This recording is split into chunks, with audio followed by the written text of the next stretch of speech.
है my dear friends, मैं राहुल तिवारी आप सभी का स्वागत करता हूं हमारे इस यूट्यूब चैनल पे। हमने एक नया प्लेलिस्ट स्टार्ट करना शुरू किया है, जिसका स्पेशली यही मकसद है कि हम कोडिंग में अच्छी और बहुत अच्छे लेवल पे अपने दोस्तों को पहुंचा दें। और इसके लिए हमने कुछ प्रैक्टिस करने का प्रयास किया है, और इसके साथ ही हमने सोचा है कि बहुत सारे चीज़ें जो हमें पता है, जो हमारे एक्सपीरियंस के साथ जुड़ी हुई है, हम आपसे शेयर करें, जिससे आपको भी काफ़ी फ़ायदा होगा। तो हमें सबसे पहले जानना होगा कि आज जो हम पढ़ने वाले हैं वो है क्या। तो सिंपली मैं आपको बता दूं, आज हम बस इतना जानेंगे कि कोडिंग कैसे करना है, कैसे हम एक अच्छे कोडर बन सकते हैं। इसके लिए हम सिंपल वे में समझेंगे। इसके लिए हमने 7 स्टेप अपने तरफ से देखा है, जो हमने एनालाइज किया है उसके हिसाब से हमने बनाया है 7 स्टेप। आइए चलते शुरू करते हैं और देखते हैं कि क्या क्या करना चाहिए और क्या नहीं करना चाहिए। तो सिंपली आज का जो बड़ा क्वेश्चन है वो है, how do you get good at coding. आगे हमें पता होना चाहिए दोस्तों कि जो ये कोडिंग है क्या हार्ड है, क्या इसे सीखने में बड़ा मुश्किल होने वाला है। तो मैं आपको बता दूं दोस्तों, अगर आप हमारे साथ रहेंगे तो डेफिनेटली आप एक दिन कोडर बनेंगे। सिंपल सा है स्टेप, इन सारे स्टेप को आप अगर फॉलो करते हैं तो आपको खुद पता हो जाएगा कि आप क्या क्या जान चुके हैं। तो देखिए, सबसे बड़ी क्वेश्चन आती है कि क्या कोडिंग जो है वास्ट है, is coding hard to learn. तो सिंपली मैं आपको पहले भी बता चुका हूँ कि coding is not hard to learn if you take the time and have a little patient. Simple सी बात है दोस्तों, किसी भी चीज़ को सीखने के लिए आपके पास सबसे पहली जरूरी चीज़ होती है कि आपके पास उसके लिए टाइम होना चाहिए। अगर आपके पास उसके लिए टाइम है, अगर आपके पास पेशेंस है, तो you can learn any thing from the world, out of the world, you can do any thing. Okay दोस्तों, तो देन हम लोग चलते हैं। आज जो हम 7 स्टेप आपको बताने वाले हैं वो क्या है। फर्स्ट स्टेप दोस्तों, remind yourself how much you to learn. ये चीज़ हम भूल जाते हैं। सिंपल सी बात है कि अगर आपने पढ़ा केवल ABCD, फिर आप ई के बारे में क्या जानते हैं? कुछ नहीं जानते। केवल आप डी तक पढ़े हैं तो कुछ नहीं जानते, और हम चल गए हैं एलिफेंट पढ़ने, तो मुश्किलें तो आएंगी। तो सिंपल सी बात है कि हमें वो चीज़ पहले पता होनी चाहिए कि आपने बेसिक्स क्या पढ़ा। हम बेसिक के लिए अलग से एक वीडियो तैयार करेंगे। आपको कंप्लीट C++, सी, पाइथन और जावा के बेसिक्स आपको दिया जाएगा एक ही वीडियो में, और अलग अलग वीडियो में 2 प्लेलिस्ट हम आपके लिए तैयार करने वाले हैं। तो सिंपल है दोस्तों, एक आपको ये पता होना चाहिए, बेसिक आपको क्लियर होनी चाहिए हर बातें जो उस लैंग्वेज से रिलेटेड है।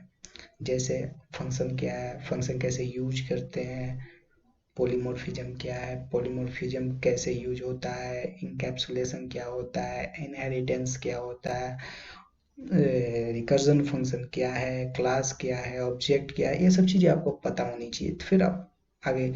तो दोस्तों, आपको सबसे बड़ी चीज़ जो है वो है कि आपको बेसिक नॉलेज होनी जरूरी है। बेसिक नॉलेज, अगर आपको कोड नॉलेज पता है तो फिर you can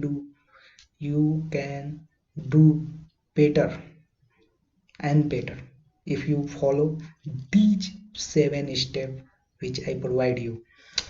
Second, read problem carefully. जब हमारे पास कोडिंग के लिए कोई भी प्रॉब्लम आती है तो सिंपली हम देखते हैं कि हम शुरू हो जाते हैं, बस बस देखें इंक्लूड है स्टेक। लेकिन इससे क्या होता है, इससे आपका वो काम हो नहीं पाता, आगे चल के आप फंस जाते हैं।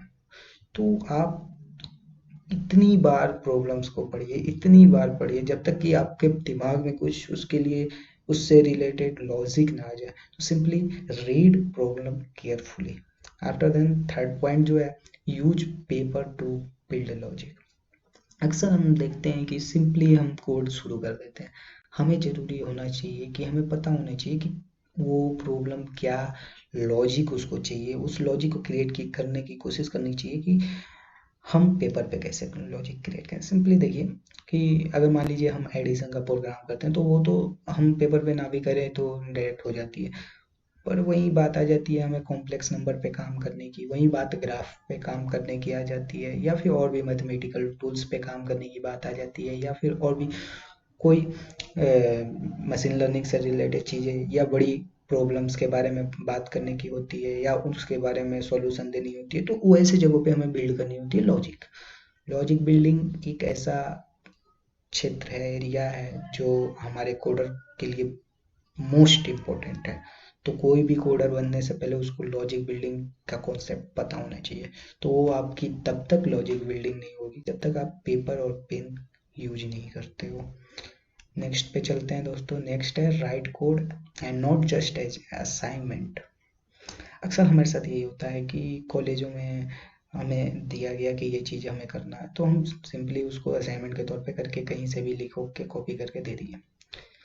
पर हमें ये ना करना चाहिए, हमें बल्कि कोड ऐसे लिखना चाहिए कि हमें पता हो वन बाई वन लाइन उस कोड का क्या उसका मतलब है, क्या वो बैकएंड पे हो रहा है, कंपाइलर किस तरह उससे ट्रीट कर रहा है, तो ये सारी चीज़ें हमें पता होनी चाहिए। फिर 5 नंबर आती है रीड एरर। अक्सर हम देखते हैं कि जो हमारा एरर होता है तुरंत हम अपने दोस्तों से पूछते हैं भाई ये इसको रिमूव करो, टीचर से पूछते हैं भाई इसको रिमूव करो, लेकिन हम पढ़ते नहीं हैं। एक्चुअली क्या है कि जब तक हम एरर पढ़ेंगे नहीं तब तक इसमें हमें पता नहीं चलेगा कौन से एरर का क्या मतलब है। जैसे एक सिंटैक्स एरर में आती है अनएक्सपेक्टेड कर्ली ब्रैकेट, तो सिंपली है कि उस एरर का मतलब है कि कहीं कर्ली ब्रैकेट एक्स्ट्रा लग चुका है, तो उसको आपको एरर को पढ़ना ही चाहिए। फिर सिक्स एंड सेकंड लास्ट जो स्टेप है वो है टेक ब्रेक व्हेन डिबगिंग। जब हम कोडिंग कर लेते हैं फिर हमें कोडिंग होने के बाद प्रोग्राम रन होने के बाद कंपाइल होने के बाद उसके बाद भी हमारा जो डिजायर आउटपुट है वो नहीं आता, तो उसके लिए हमें क्या करना चाहिए कि डिजायर आउटपुट लाने के लिए हमें डिबगिंग करना पड़ेगा। तो डिबगिंग करने से पहले तो हमें कुछ समय के लिए ब्रेक लेना चाहिए जिससे हम स्टार्टिंग से सोच सकें। तो ये ब्रेक बहुत ही इम्पोर्टेंट है। और लास्ट जो हमारा स्टेप है वो है लर्न टेक्निक नॉट टूल्स। हमें इस लाइन को समझना होगा कि टेक्निक और टूल्स में क्या अंतर है। सिंपली है कि हमारे पास कोई मॉड्यूल है, जैसे कोई हेडर है, उसके अलावा और भी चीज़ें हैं, तो जिस जिस जिस जो टूल है उस टूल्स को हम जान जाते हैं सिंपली कि iostream.h ये हमारा टूल है, तो इसको हम सिंपली प्री डिफाइंड यूजेस जैसे हम सीखे होते हैं सी आउट सीन ये सब करते हैं। लेकिन दोस्तों जब हमें एक्स्ट्रा कुछ करने की ज़रूरत होती है जो कि iostream के अंदर होता है फिर भी हमें पता नहीं होता। क्यों नहीं पता होता? क्योंकि हमें टेक्निक्स पता नहीं होती है। हम इसीलिए हमने इस पूरे प्लेलिस्ट को तैयार किया है और आज से शुरू हो रही है कोडिंग की ये सेशन। तो आप हमारे चैनल को सब्सक्राइब करें और फिर हमारे साथ बने रहें, जिससे हम जीरो से लेकर हीरो तक की कोडिंग सिखाएंगे। Thank you, thanks for watching.